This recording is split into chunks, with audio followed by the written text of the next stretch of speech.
sea con todos nosotros. Amén. Bien, tenemos este tema el día de hoy. Está basado en Juan 14, versículo 8 al 11.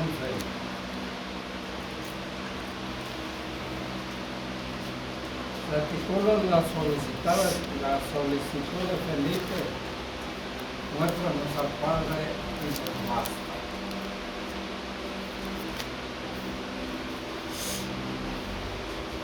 Dice así: para la honra y la gloria de Dios. Amén. Felipe le dijo: Señor, muéstranos al Padre y nos basta. Jesús le dijo: tanto tiempo que estoy con vosotros, ¿no me has conocido? Felipe, el que me ha visto a mí, ha visto al Padre. ¿Cómo pues dices tú, muéstranos al Padre? ¿No crees que yo soy del Padre y el Padre en mí? Las palabras que yo os hablo, no las hablo de mí mismo, por mi propia cuenta, sino que el Padre que mora en mí, Él hace las obras. Creedme que yo soy en el Padre y el Padre en mí. De otra manera, creedme por las mismas obras. Es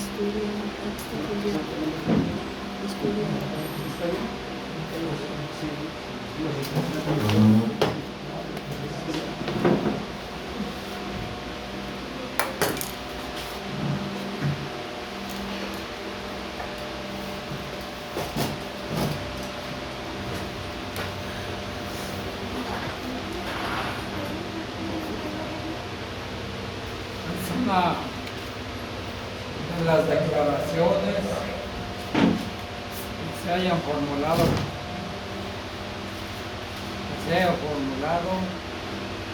Jesucristo es la propia encarnación de Dios.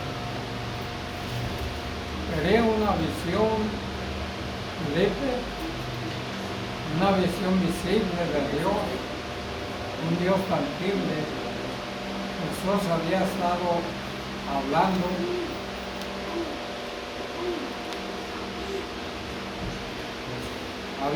hablando del hecho de que Él regresaría al Padre y no podría ir con Él ahora. Vemos Juan 13:33, el versículo dice: hijitos, aún estaré con vosotros un poco. Me buscaréis, pero como dije a los judíos, así digo ahora a vosotros: a donde yo voy, vosotros no podéis ir. El Señor ya les había dicho esto a ellos. La solicitud de Felipe, muéstranos al Padre, es una visión deslumbrante, una visión visible de Dios, un Dios tangible. La solicitud de Felipe, como los discípulos interpretaron sus palabras, pensaron que Jesús quería ir, pues que iba a ir a alguna cima de alguna montaña o algún otro lugar tranquilo para encontrarse con Dios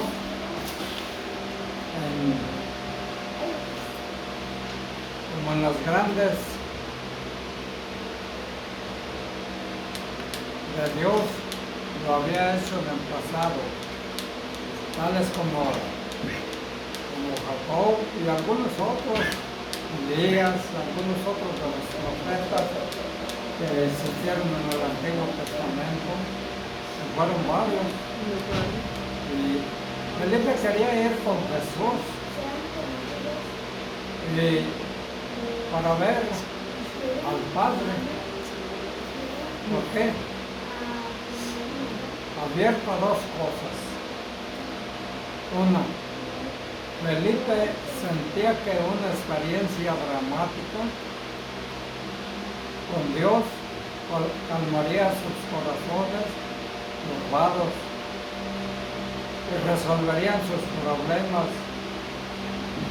Problemas puede ser de división y de traición, porque sabemos que Judas traicionó al Señor Jesús.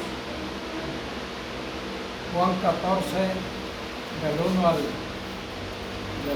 3, no se turbe vuestro corazón, les decía el Señor Jesús, creéis en Dios, creed también en mí. En la casa de mi Padre muchos morados hoy. Si así no fuera yo, os lo hubiera dicho. Voy pues a preparar lugar para vosotros.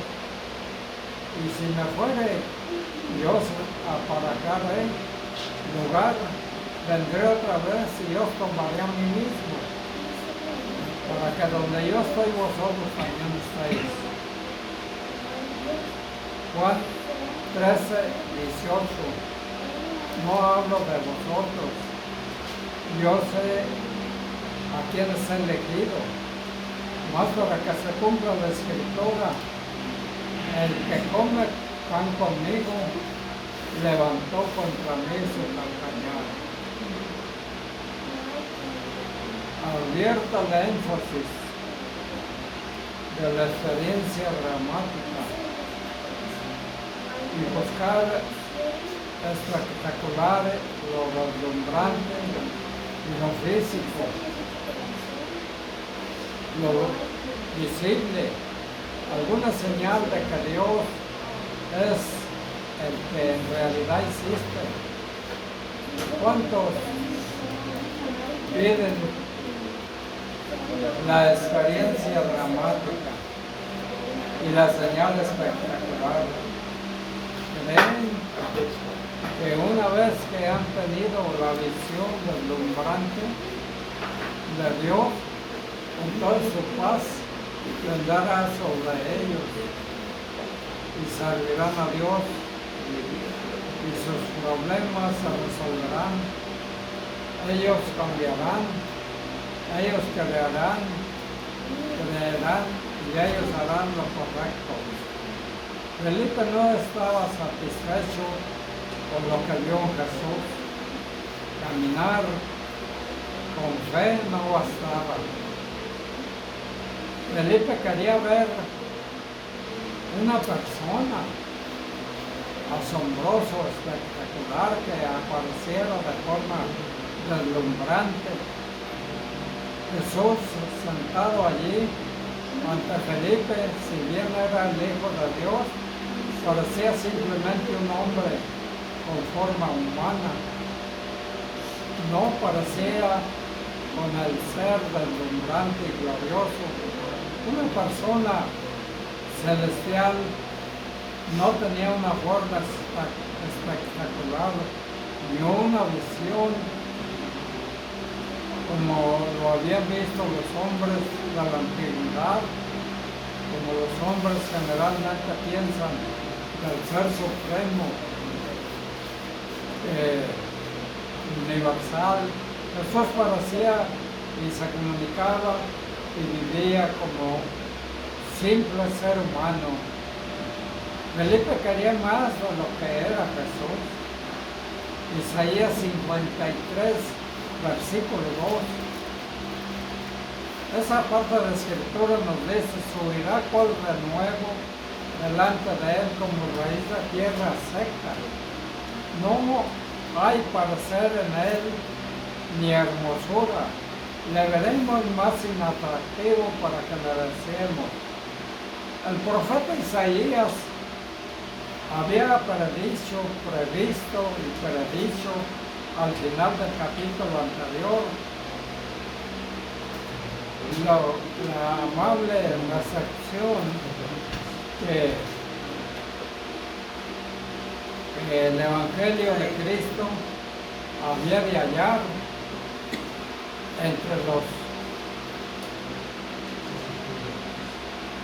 día de ayer entre los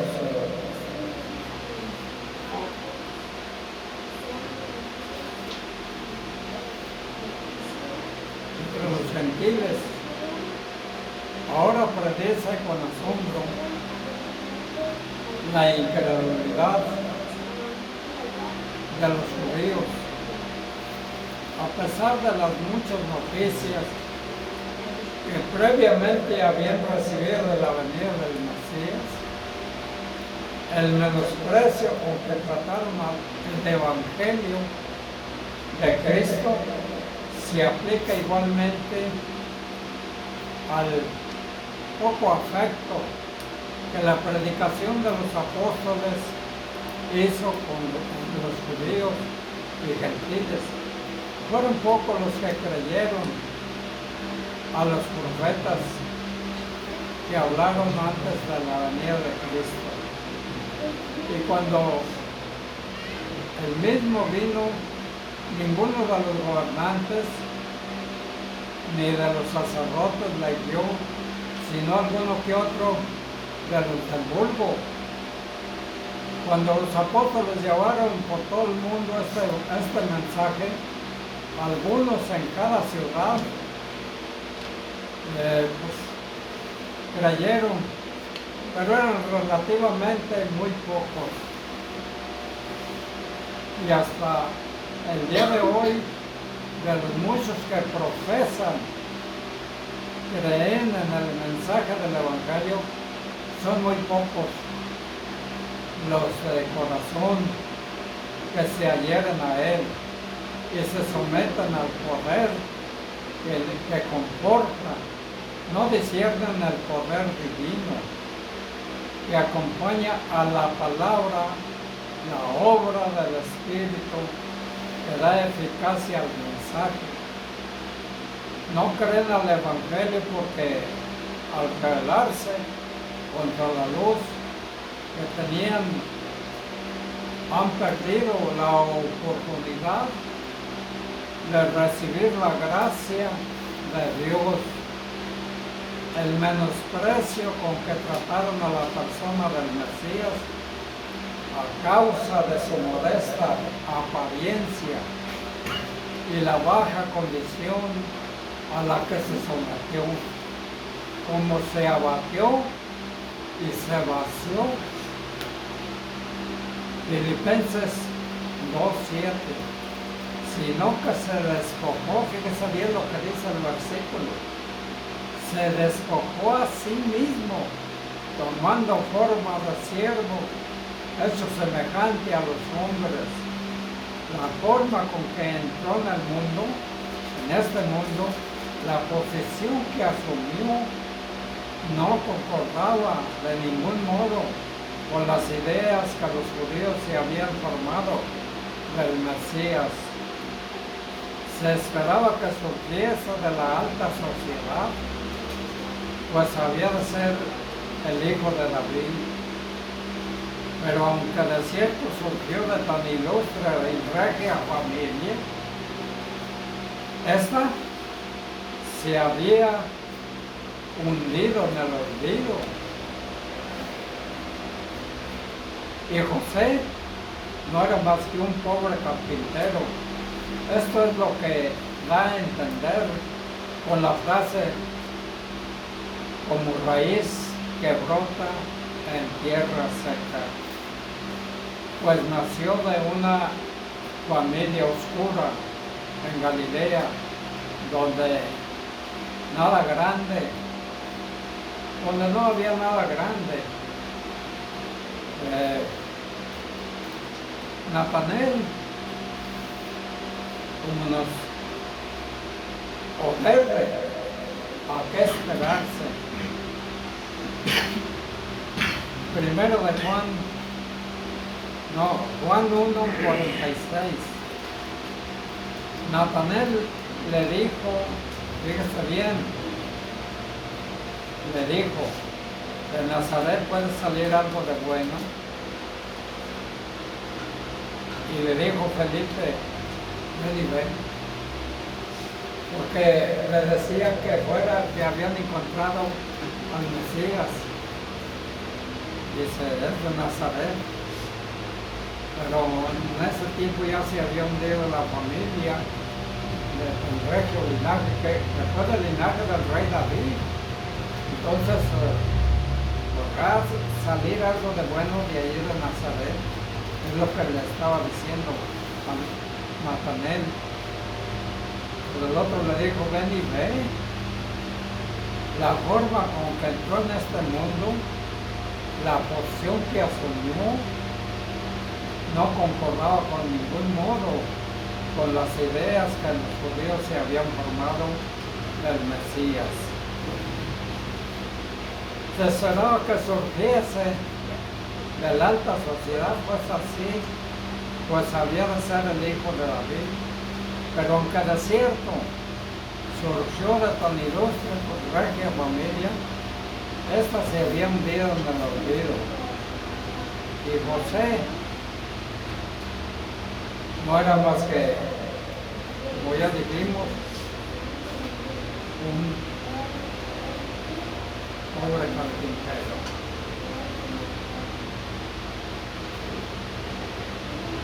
Pensamiento, qué acusación contra los hombres. Los hombres con frecuencia dicen de Jesús, no es suficiente.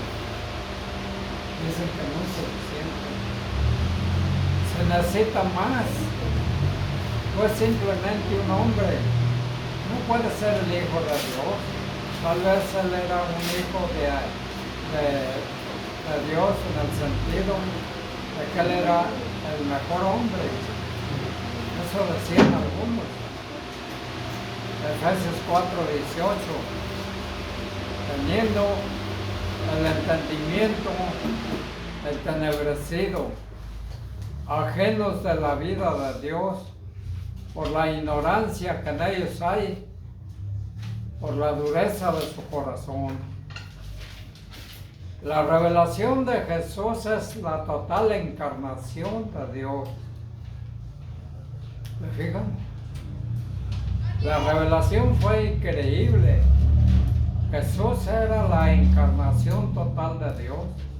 El que me ha visto, le dijo a Felipe, el que me ha visto a mí, ha visto al Padre. Cuando un hombre ve a Jesús, ve a una persona que es de la misma naturaleza que Dios, que es del mismo carácter de Dios, que es la misma sustancia de Dios, que es la clara evidencia de que Jesús fue la encarnación de Dios, es triple. La presencia de Dios fue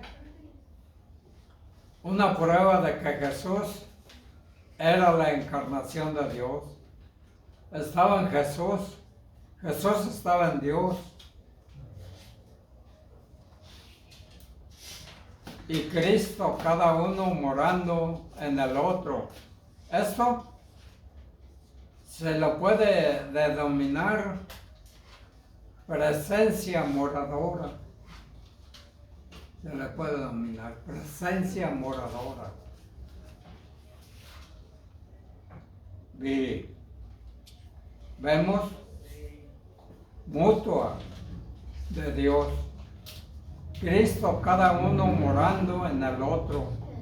Esto simplemente significa que cada uno tiene la naturaleza y el ser y el espíritu y la mente del otro. Cada uno tiene la presencia del mismo ser, el espíritu del otro viviendo dentro de él. Perfectamente. Advierta lo que estaba queriendo decir Jesús, la prueba de que Él era la encarnación de Dios, del que Él era el que vino a la tierra a revelar a Dios, es clara.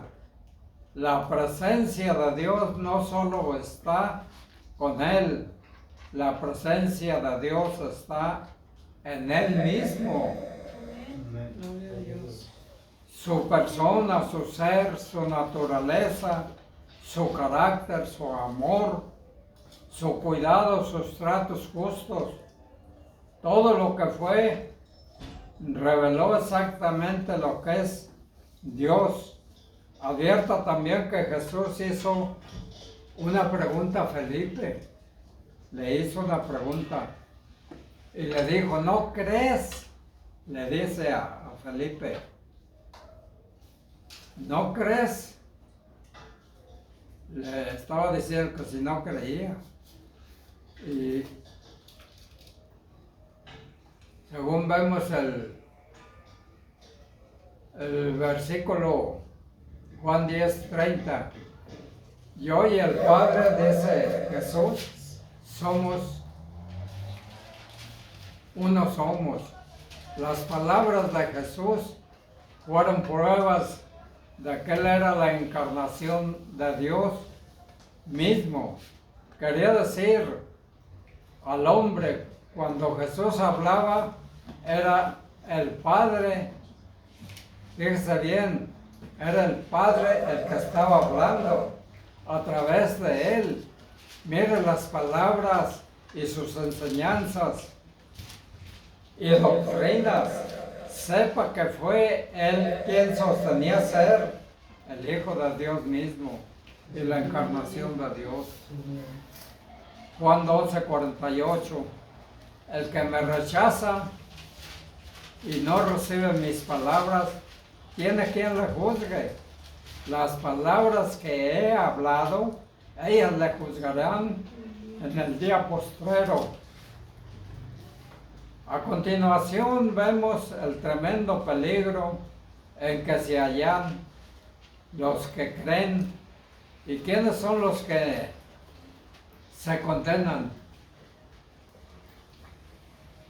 Privándose a sí mismo de la vida, los que no oyen las palabras de Cristo y no las guardan. Solo Jesús es el salvado, es el salvador de todos los que se salvan. ¿En qué consiste la gravedad de esta incredulidad? En que todo el que no recibe las palabras de Cristo está rechazando al mismo verbo único del Padre, mediante el cual quedó consumada, ¿sabe qué? La revelación de Dios. Dice, Dios habiendo hablado muchas veces, de muchas maneras, en otro tiempo a los padres, por los profetas, en estos postreros días nos ha hablado por el Hijo, a quien constituyó heredero de todo, por quien asimismo hizo el universo, el cual siendo el resplandor de su gloria y la imagen misma de su sustancia, quien sustenta todas las cosas con la palabra de su poder, habiendo efectuado la purificación de nuestros pecados por medio de sí mismo, se sentó a la diestra y a la majestad de las alturas. Primero de Hebreos, del 1 al 3. Siempre que se despliega, fíjese bien, este estandarte del Evangelio, ya no caben neutrales. El que no está con Cristo está contra Él. La admirable paciencia y longanimidad del Señor no le juzgó, y Él juzgará a todos en el último día. Pero hasta entonces tiene otro oficio mejor que desempeñar. Ha sido enviado por el Padre para que el mundo sea salvo por él. Ha venido a ofrecer salvación a todo ser humano, de modo que él que no se salve no puede echarle a Dios el fracaso, sino solo a sí mismo, por haber rechazado la salvación que se le ofrecía. Jesucristo es claro, desafió, es firme, creer en la declaración de Jesús. Él fue la encarnación de Dios en el Padre. Él era perfectamente Jesús. Fue el que Dios envió al mundo para demostrar a los hombres quién es Él y cómo es Jesucristo. Fue la revelación de Dios al hombre, que vino al mundo a demostrarle al hombre que Dios es el Padre y que ama y cuida y perdona y hace justicia. El desafío es creer en Jesús, creer en Él como persona, el mismo Hijo de Dios, creer en su declaración, en su testimonio. Es absolutamente verdadero. Si una persona tiene dificultades para creer en su declaración, en su testimonio, es absolutamente como lo vemos. Si una persona tiene dificultades para creer y su declaración, entonces que mire sus obras, las obras que hizo Jesús, y que crea en Él por sus obras. Amén. Señor los bendiga.